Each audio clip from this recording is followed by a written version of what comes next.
Ligne droite. Je suis pour, je suis contre. La table ronde. Autant le dire tout de suite, la France est coupable. Coupable, selon le président algérien. Nous sommes agressés dans notre chair, dit-il, notre histoire dans nos martyrs, a-t-il dit à l'adresse d'Emmanuel Macron. Coupable, selon le président malien. La France a abandonné le Mali en retirant ses troupes de l'opération Barkhane. Coupable, selon les invités du sommet France-Afrique, nouvelle formule. Si la relation Afrique-France était une marmite, elle serait sale, a lancé la burkinabé Eldoa Koma, en citant la corruption. Je vous invite à la récurer, a-t-elle lancé à Emmanuel Macron, qui s'est empressé de répondre, nous allons la récurer. Coupable, selon ce rapport remis au président de la République dans le cadre de ce sommet, rédigé par le philosophe camerounais Achille Mbembe, notamment, il faut reconnaître le colonialisme comme crime contre l'humanité. Et la France plaide coupable, elle s'excuse, elle donne des gages aux uns aux autres, la restitution des trésors d'Abomey au Bénin qui était annoncée, la reconnaissance de sa responsabilité au Rwanda, la commémoration du massacre des Algériens le 17 octobre prochain.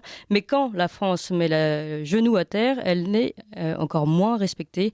Alors, comment en sommes-nous arrivés là ? Est-ce un complexe typiquement occidental ? C'est la question qu'on va se poser dans cette table ronde avec mes trois invités. Bonjour Yves Mamou. Bonjour. Vous êtes journaliste, vous avez travaillé au Monde pendant 23 ans et vous êtes notamment l'auteur du Grand Abandon, les élites françaises et l'islamisme, et puis de 10 petits mensonges et les grandes conséquences Auschwitz, Israël, la Palestine et nous, aux éditions L'Artilleur. Ça, c'est votre dernier livre. Oui. Je suis aussi avec Lou Vialet, que nos éditeurs connaissent bien maintenant, spécialiste de la géopolitique africaine, conseiller politique, auteur de La fin du franc CFA chez VA Éditions et de Après la paix, défi français chez VA Éditions. Bonjour Clémence. Bonjour. Et puis Jean-Pierre Yeddo, qui est cinéaste, anciennement marxiste et anticolonialiste. Vous avez réalisé 2 films sur l'Algérie, Un rêve algérien, Algérie, mes fantômes, et un autre, Algérie, histoire à ne j'ai pas la fin du titre, mais bon, vous allez nous le dire. Et puis un autre film, Révélation sur Israël, Israël, le voyage interdit ou le retour du refoulé. Bonjour Jean-Pierre Yeddo. Bonjour à vous. Donc à préciser, vous êtes d'origine algérienne vous-même. Oui, j'ai la nationalité algérienne aussi. Oui, d'accord. Alors pour commencer, comment est-on arrivé à ce complexe purement occidental, peut-être Yves Mamou ? C'est la conséquence d'un tas de phénomènes très importants, la décolonisation, la déségrégation raciale aux États-Unis. Je veux dire, il faut comprendre que le phénomène de repentance est complètement lié au problème de la victimisation. On peut penser que quand il y a un livre qui a été écrit il y a quelques années par un écrivain américain qui s'appelle Shelby Steele, et le titre était White Guilt, culpabilité blanche, et il expliquait très bien que les violences noires aux États-Unis ont surgi dès la fin du démantèlement de l'appareil ségrégatif qui sévissait, c'est-à-dire que les Noirs étaient interdits d'aller dans les écoles blanches, dans les hôtels blancs, ils ne pouvaient pas rentrer, etc. Et quand cet appareil a sauté, les violences noires ont commencé. Mais explique-t-il, ce n'est pas parce qu'ils étaient opprimés qu'ils ont commis des actes de violence, fait des émeutes, brûlé des immeubles. C'est parce qu'ils ont senti la vulnérabilité tout d'un coup de la société blanche qui était en face d'eux. Et ils ont exploité cette vulnérabilité. Et aujourd'hui encore, ça a commencé avec les Black Panthers et aujourd'hui Black Lives Matter. Et c'est exactement la même chose. C'est l'exploitation de la vulnérabilité blanche parce que la société occidentale blanche, qui sait qu'elle a quelques crimes derrière elle, mais comme toutes les sociétés, est rentrée dans une phase de repentance. Et donc, on peut penser que la repentance va ouvrir la voie au compromis, que c'est une main tendue, et en fait, ça n'ouvre la voie qu'à la surenchère. Oui, c'est ça va toujours plus loin. Mais d'où vient cette vulnérabilité ? Du sentiment que la société occidentale veut avoir malgré tout un espèce de confort moral qui l'incite à à faire repentance. Voilà, faire repentance. Tout le monde fait repentance. L'Église catholique a fait repentance envers les Juifs.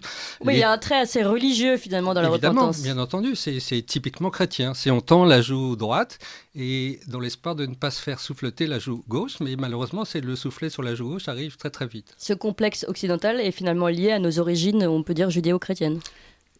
Moi, je dirais aussi, il y a ça.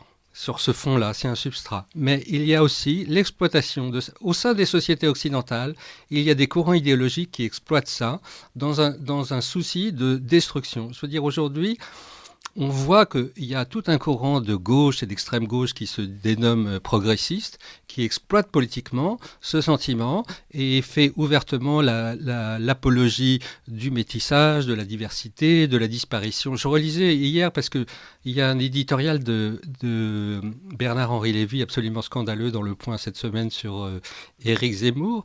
Et donc je relisais quelques passages de l'idéologie française, mais c'est un livre le plus anti-français qu'on puisse imaginer. C'est un cri de haine contre la France. Et donc c'est Bernard-Henri Lévy en 1981.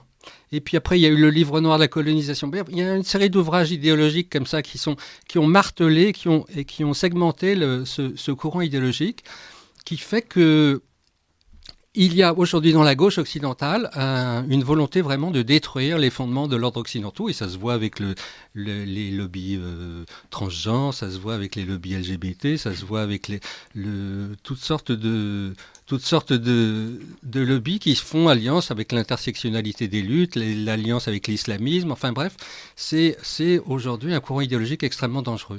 Alors vous avez cité le livre noir de la décolonisation, et c'est justement l'auteur de ce rapport, Achille Mbembe, qui a été remis au président de la République. Lou Vialet nous rappelait justement que c'était le disciple du livre noir de la décolonisation. Tout à fait, tout à fait. On parle de repentance, et la repentance a évidemment une demande d'origine idéologique, une demande militante finalement, qui est adressée à la France pour que celle-ci reconnaisse ses crimes moraux. Et c'est une demande qui est issue donc d'une forme de falsification de l'histoire à des fins morales. Une lecture de l'histoire finalement binaire, l'histoire serait d'un bloc, elle serait noire ou blanche, et il y aurait des bourreaux et des victimes. Et vous m'aviez reçu la dernière fois pour parler du sommet France-Afrique, qui était donc inspiré par monsieur Achille Mbembe. Et il se trouve que Achille Mbembe est un peu l'enfant de la deuxième génération de la repentance française vis-à-vis de l'Afrique noire. Et celle-ci trouve ses racines un petit peu à la fois dans l'ancien phénomène de la repentance vis-à-vis de la déportation des Juifs, qui était un peu la première utilisation politique de ce terme et de ce phénomène en France.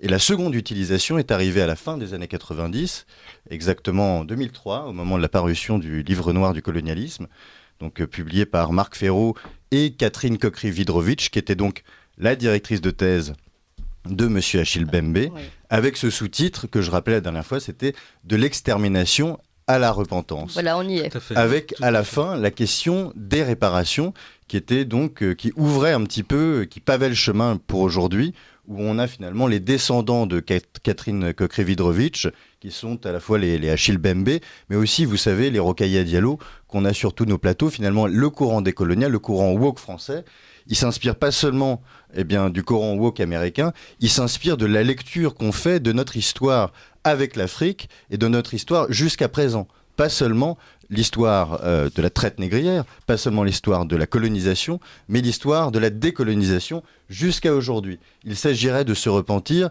jusqu'à aujourd'hui et peut-être jusqu'à après-demain. Alors, ce qui est intéressant dans ce que vous dites, c'est qu'on voit que ce mouvement décolonial, il existe, il est présent sur la scène internationale. Ça semble assez logique. Et je vous ai cité notamment les chefs d'État qui font tous ces reproches à Emmanuel Macron. Mais aussi, il est très vivant sur la scène nationale en France. La France coupable, je le précise tout de suite, ce n'est pas moi qui le dis. Je donne les mots des décolonialistes, de ceux qui pointe tous les jours du droit à la France qui doit faire repentance. Alors Jean-Pierre Yédo, c'est un sujet que vous connaissez bien puisque vous avez été vous-même anticolonialiste et puis vous avez, on va dire, changé de bord. Comment s'est passée cette évolution ? Bon, d'abord, il faut savoir que au moment de l'indépendance en 1962, j'avais 14 ans. Mon père était communiste. Et donc j'ai grandi dans cette vision des choses. Ensuite, c'est vrai que par la suite, quand devenu moi-même adulte, j'ai continué à vivre en Algérie. En fait, je me suis coulé en fait dans cette idée que effectivement, il y avait cette politique française appelée colonialisme expliquait tout. Et en même temps, c'est clair que il y avait une chape de plomb idéologique Il y avait une chape de plomb idéologique, étatique, qui empêchait de poser certaines questions. Et notamment la question qui me tourmentait, mais que je n'arrivais pas à aborder, c'était la question de pourquoi, en 1962, au moment de l'indépendance, 1 million de personnes, d'origine chrétienne, juive, ont été obligées de quitter l'Algérie. Et bon, c'était expliqué officiellement par le fait que il y avait eu l'OAS, que les gens avaient eu peur, qu'ils étaient partis. Et en fait, il a fallu que moi-même je quitte l'Algérie en 1993 pour que, menacé par les islamistes, qui commencent à faire la guerre et à tuer les intellectuels l'un après l'autre, pour que je recouvre une sorte de liberté de pensée, que je puisse m'informer, parce qu'à l'époque, il n'y avait pas Internet, et puis me rendre compte que le FLN avait mené la guerre dite de libération en Algérie avec des intentions précises d'épuration ethnique. C'est-à-dire que dès le début, il est question pas seulement de conquérir une indépendance vis-à-vis de la France, mais aussi d'avoir une Algérie uniquement arabo-musulmane. Voilà. Et donc ça, à partir de là, tous les films que je fais à partir de la France, que vous avez entre autres cités, mais il y en a d'autres, et notamment le dernier, Algérie, histoire à ne pas dire, et c'est un film tourné en Algérie entièrement, avec des témoins uniquement algériens arabo-musulmans ou berbères musulmans, et où nous assistons dans les 4 parties du film au récit de massacres. C'est-à-dire que la guerre d'Algérie, sur le plan militaire, du côté de l'ALN, l'Armée de Libération Nationale, va commencer le 20 août 1955 par un massacre de civils européens, juifs, enfin non musulmans. On tue aux faciès. L'ordre est donné de tuer aux faciès dans la région entre Philippeville et puis Constantine. Et le film se termine par un autre massacre. C'est quand même le 5 juillet 1962 à Oran, où durant plusieurs jours, 2-3 jours, on va massacrer dans tout Oran tout ce qui n'est pas arabe, tout ce qui n'est pas musulman. Alors aujourd'hui, il y a un historien qui s'appelle Jean-Jacques Jordi qui a écrit un livre sur ça, Le silence d'État, et qui a dénombré, à partir des archives uniquement françaises, 700 victimes mortes ou disparues. De cela, personne ne parle jusqu'à présent. Le président Macron récemment a demandé pardon aux Harkis. Il faut espérer que dans les jours qui viennent, il va demander pardon aussi à tous ceux qui ont été massacrés ce jour-là. C'est quand même la journée la plus meurtrière de toute la guerre d'Algérie, il faut le souligner. Le 5 juillet 1962, c'est le premier jour de commémoration de l'indépendance algérienne. C'est le 5 juillet 1962. Mais justement, comment vous interprétez aujourd'hui la relation entre Emmanuel Macron et le gouvernement algérien ? Personnellement, je pense qu'il y a des données, évidemment, du point de vue de Macron, il y a des problèmes électoraux. C'est clair, il y a une élection bientôt. Là, vous parlez notamment du vote des Harkis, qui a été, on va dire, acheté un peu à la dernière minute. Oui, le problème du narratif français par rapport à la guerre d'Algérie, c'est justement qu'il dépend trop de la politique. C'est pour ça que moi je dis que si un jour on veut arriver à une écriture libre, disons, de l'histoire, il faudrait laisser les sociétés civiles et laisser les historiens notamment s'occuper d'histoire. Mais on sait que ça peut se faire seulement plus ou moins en France, mais pas en Algérie. En Algérie, il n'y a aucune liberté de ce point de vue-là. Les historiens algériens, quand ils veulent, comprendre et écrire quelque chose de nouveau, ils sont obligés de se déplacer ailleurs, d'aller ailleurs, et notamment en France. Donc ça, c'est un problème. En France aussi, il y a une histoire, parce que Macron a parlé d'une histoire officielle dernièrement en ce qui concerne l'Algérie, mais il y a aussi une histoire officielle en France. On a confié à Benjamin Stora ce rôle d'être un peu le monsieur Algérie. Et ensuite, cette parole officielle, si vous voulez, elle est confortée par la censure. Mon film Algérie, histoire ne pas dire, qui est sorti en France en 2008 dans toutes les salles de cinéma, a quand même été, jusqu'à présent, n'a jamais été montré dans les télévisions françaises. Il y a bien quelque part un pouvoir de censure. Alors qu'est-ce que justement le gouvernement et puis ce rapport au Benjamin Stora censure? Je rappelle que Benjamin Stora a notamment appelé à criminaliser le colonialisme français, à le présenter comme un crime contre l'humanité. Oui, mais ça c'est la théorie, si vous voulez, ça c'est la théorie algérienne qui est reprise par certains historiens français et notamment par Benjamin Stora et par Macron lui-même. Il ne faut pas oublier qu'en 2017, il était candidat. Il a prononcé cette phrase que la colonisation avait été un crime contre l'humanité. Aujourd'hui, tout le monde veut se mesurer à la souffrance juive, parce que le crime contre l'humanité, c'était au moment du procès de Nuremberg, et c'était pour parler de l'extermination de 6 millions de personnes sur la moitié, disons, de la population juive de l'époque. Il faudrait qu'on nous démontre que la politique française a été une politique de massacre préconçue et menée à bien jusqu'au bout dans toute l'Afrique, en Algérie, etc. Vous rejoignez d'ailleurs là-dessus ce que disait tout à l'heure Lou Vialet, avec une espèce de suite de continuité dans la repentance. D'abord la repentance face aux Juifs et maintenant face à l'Algérie notamment. Yves Bamou, comment vous réagissez à ce que nous raconte M. Edo?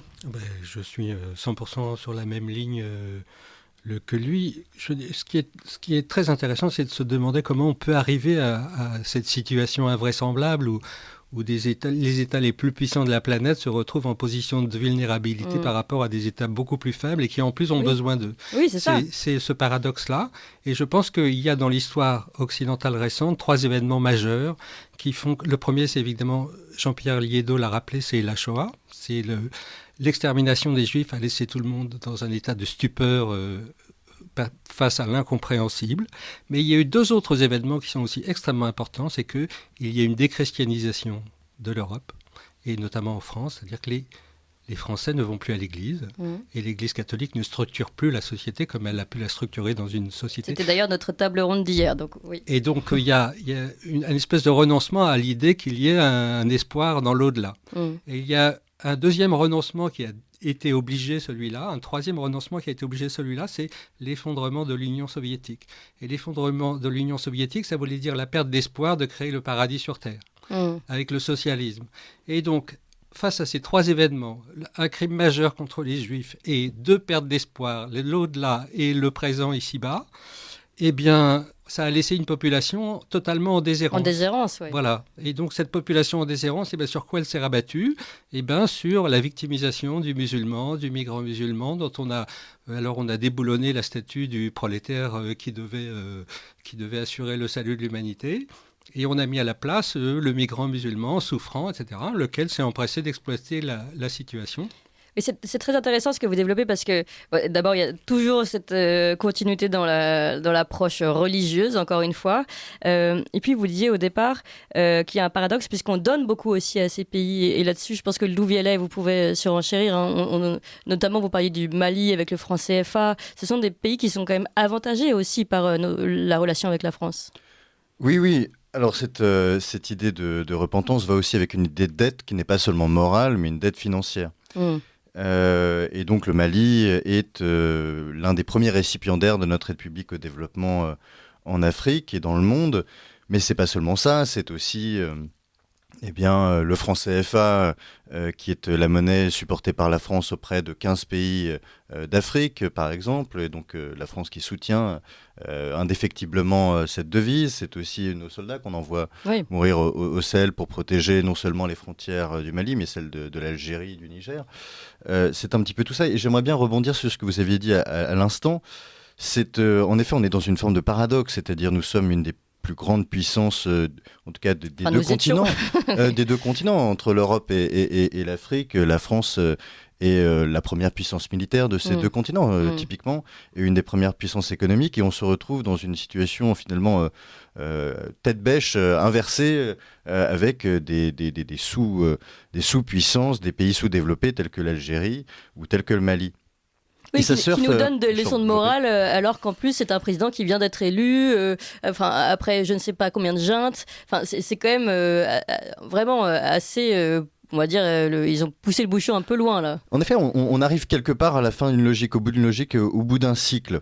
D'une part parce que les Français, excusez-moi, les Français connaissent mal l'histoire récente que l'on a avec le continent africain et l'histoire même contemporaine. Lorsqu'on va leur parler typiquement du franc CFA, pour beaucoup de personnes en Afrique et parmi les diasporas, le franc CFA est un instrument néocolonial, eh bien, le public français va admettre ce genre de données. Le public français admettra aussi éventuellement que si nous avons des intérêts, que Orano, ex-Areva, est au Niger, c'est probablement pour spolier des pays africains. Donc il y a une méconnaissance de l'Afrique qui est terrible et qui est de plus en plus répandue. Et de l'autre côté, il y a aussi cette manque de culture de la part des hommes politiques de se comporter en homme d'État, d'assumer la puissance. Que face à un faible qui nous fait du chantage, qui nous dit finalement « si vous n'acceptez pas mon récit, eh bien vous aurez les conséquences de ma faiblesse sur votre sol et vous aurez toute ma propagande », eh bien le fait d'admettre ces critiques. Le fait de dire, écoutez, la politique de la France ne se négocie pas pour une critique ou pour une mauvaise rumeur. Le fait d'admettre, d'être conspué, d'être attaqué, d'être accusé, mais pour continuer sa propre politique et pour stabiliser éventuellement son voisinage et contrôler à ce que les diasporas qui sont sur notre sol ne fassent pas plus de communautarisme et n'atomisent pas la société française. Jean-Pierre Yédot, vous aussi, vous êtes d'accord sur le fait que la France doit payer une dette morale, mais aussi économique. Et pour combien de temps? Ça va durer encore longtemps, cette histoire? Ça dure, c'est vita aeternam, parce que, en fait, par rapport à mon prédécesseur, je voudrais dire que la question de la repentance, ce n'est pas une question liée simplement, c'est vrai que c'est lié à des aspects économiques et des aides financières, mais il y a autre chose du point de vue algérien, dans le cas précis, c'est lié à un manque de légitimité. Il faut savoir que depuis 60 ans, puisque l'indépendance c'est déjà 60 ans, il y a une crise générale dans ce pays, c'est-à-dire qu'une crise économique, une faillite économique, une faillite, malgré des richesses extraordinaires, hein, n'est-ce pas, naturelles. Il y a une faillite culturelle. Aujourd'hui, les gens ne peuvent s'exprimer, deviennent réellement des intellectuels ou des écrivains que lorsqu'ils peuvent, disons, se faire éditer ailleurs. Il y a un problème. Il y a une absence de légitimité identitaire. Vous avez aujourd'hui les Kabyles qui revendiquent l'indépendance et qui se font actuellement mettre en prison massivement, etc., etc., etc. Et par conséquent, face à ça, il n'y a qu'une force qui est celle des islamistes, qui joue la carte morale, anticorruption, etc., comme le fils en 1989, 90, etc., et qui est une opposition très sérieuse à ce gouvernement, essentiellement, qui tient grâce à l'armée. Alors, une manière, disons, de reconquérir une sorte de légitimité, c'est de se dire les continuateurs de ceux qui ont fait la révolution, etc., etc. Voilà. Alors, tant qu'on est dans cette... on aura besoin de cette légitimité historique. Aujourd'hui, hier, on parlait de 1 500 000 martyrs de la guerre d'Algérie, ce qui est complètement faux. Même les historiens les plus parlent de 2 à 300 000 personnes qui ont été tuées, parmi lesquelles une grande partie ont été tuées par le FLN d'ailleurs. Donc, voilà, je crois que c'est ce manque de légitimité de la part de l'Algérie qui mène à ce discours, et on ne pourra changer la chose que si un jour l'Algérie devient démocratique. Or là, il y a de sérieux obstacles qui ne sont pas des obstacles uniquement, disons comme je viens de le dire maintenant, mais qui sont des obstacles aussi sociétaux. Il y a quelques années, un des premiers ministres parmi les plus intelligents qu'a eu l'Algérie, c'est Mouloud Hamrouche, disait aujourd'hui en Algérie, nous ne faisons pas de la politique. Tout est dans les clans. C'est-à-dire, les clans, c'est l'esprit tribal qui continue à agir, et donc on est très loin de l'esprit démocratique. Dans un de mes livres sur le monde arabe, j'ai parlé de 3 siècles comme ça, pour dire que ça sera qu'il faudra beaucoup de temps. Yves Mamou, est-ce qu'on n'est pas finalement dans une guerre des mythes ? Une guerre des mythes. En fait, on réécrit l'histoire selon des mythes, les mythes des décolonialistes. On est surtout dans une guerre qui est menée contre soi-même en Occident, parce que mon camarade Lou, tout à l'heure, parlait d'un problème d'éducation. Je veux dire, aujourd'hui, on n'apprend plus l'histoire de France aux enfants dans les écoles. C'est vrai. Il y a un vrai projet de dénationaliser les nations. Et il y a un vrai projet de les dépersonnaliser, de faire en sorte que les gens ne soient plus porteurs d'une histoire commune, de manière à pouvoir se projeter dans l'avenir. Et c'est aussi ça qui prête le flanc à toutes ces idéologies de la repentance, de la victimisation, etc. Parce que l'immigration massive fait que les migrants arrivent à leur porteurs de leur propre culture, et ils sentent bien qu'il n'y a rien en face d'eux. Et donc, ils s'installent et ils reproduisent leur culture d'origine. Et en même temps, ils accusent le pays où ils sont venus d'être racistes. Donc, il y a de ce point de vue une concomitance entre l'État qui, pour accélérer la fusion dans l'Union européenne, dépersonnalise les nations, détruit le cadre national qui a mis quand même des siècles à se constituer dans ce pays. Et donc, voilà, on arrive à un point aujourd'hui de décomposition. C'est ce qui fait le succès d'Éric Zemmour aujourd'hui dans les sondages. Qui connaît bien son histoire de France. Il connaît bien son histoire de France, et c'est ça que les gens ont envie d'entendre, justement. Alors lui, il assume toutes les parts sombres, en plus, on va dire. En parlant de parts sombres de son histoire, c'était aussi le grand discours de Jacques Chirac qui disait qu'il faut assumer toute l'histoire, et même ses parts sombres. Est-ce que finalement, est-ce qu'il faut aussi revenir à chaque fois là-dessus? Est-ce que dans le récit national, Lou Vialet? Revenir sur... Alors, il faudra déterminer quelles sont les parts sombres et quelles sont les parts... Les colonisations, la Shoah, est-ce que c'est important à chaque fois de le réapprendre, de le réaffirmer, ou est-ce qu'il ne faut pas construire un récit... Il faut apprendre Valmy en même temps, il faut apprendre le sacre des rois de France et la fête de la Fédération. Et si on ne parle pas de tout ça en même temps, alors effectivement, ça donne le courant victimaire. C'est vrai que les programmes d'histoire aujourd'hui sont entièrement tournés vers les colonies. Bon, on a une grande partie pour la Shoah, et puis on oublie les beaux moments de cette histoire de France. Moi, je crois qu'il ne faut pas enseigner l'histoire selon ses beaux ou ses beaux moments ou ses moments laids, disons. Il faut enseigner la complexité d'un passé qui est ambigu, d'un présent qui est ambigu, et laisser, disons, ce qui est clair, limpide, lumineux, à la morale et aux moralistes.